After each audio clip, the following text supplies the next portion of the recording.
ಅಖಾಡ ನಡಿಬೇಕಾದ್ರೆ ಹುಕುಂ ಗೊತ್ತಿಲ್ಲದೆ ದುಡ್ಡು ಹಾಕೋಬೇಡ್ದು. ವಿವಿಪುರಂ ಅಲ್ಲಿ ಪ್ರೈಸ್ ಕೇಳದೆ ಏನು ತಗೊಳಕೋಬೇಡ್ದು. ಯಾಕೆ ತರ ಹೇಳ್ತಾ ಇದೀನಿ ಅಂತಂದ್ರೆ, ವಿಡಿಯೋ ನೋಡ್ತೀರಾ ನಮಸ್ಕಾರ, ಶೇರ್ ಮಾಡೋರ್ಗೆ ಡಬಲ್ ನಮಸ್ಕಾರ. ನಾನು ನಿಮ್ಮ ಉಂಡಾಡಿ ಗುಂಡ.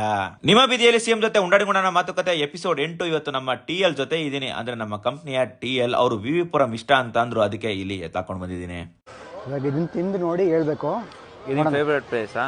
ಇದು ನನ್ನ ಫೇವರೇಟ್. ಯೂಶಲಿ ನಾನು ಬಂದರೆ ಇಲ್ಲಿಗೆ ಬಂದೇ ಬರ್ತೀನಿ. ಬಿಕಾಸ್ ಇದೊಂಥರ ಹೆಲ್ತಿಯಾಗಿ ಮಾಡ್ತಾನೆ. ಆಯಿಲ್ ಯೂಸ್ ಮಾಡಲ್ಲ, ಆಯಿಲ್ ಕಡಿಮೆ ಯೂಸ್ ಮಾಡಿರ್ತಾನೆ, ಮತ್ತು ಫುಲ್ಲು ಬರ್ನ್ ಮಾಡಿರ್ತಾರಲ್ವ.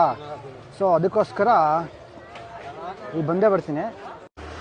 ಚಿಕನ್ಗೆ ಆಗಿರೋ ಪ್ಲೇಸ್ ಚೆನ್ನಾಗಿದೆ. ಚಿಕನ್ಗೆ ತಲೆ ಮೇಲೆ ಹೊಡೆದಂಗಿದೆ.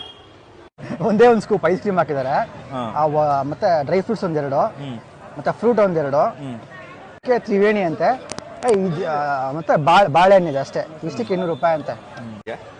ಅಲ್ಲಿ ತಿಂದಿದ್ದೀನಿ, ಅಲ್ಲಿ ಕಂಪೇರ್ ಮಾಡೋದು ಏನಿಲ್ಲ. ಮನೆಯಲ್ಲೇ ಮಾಡ್ತಾರೆ. ನಾನು ತುಂಬ ತೊಗೊಂಡಿದ್ದೀನಲ್ವಾ, ಟೇಸ್ಟ್ ಗೊತ್ತು ನನಗೆ ಯಾವ ಥರ ಮಾಡಿ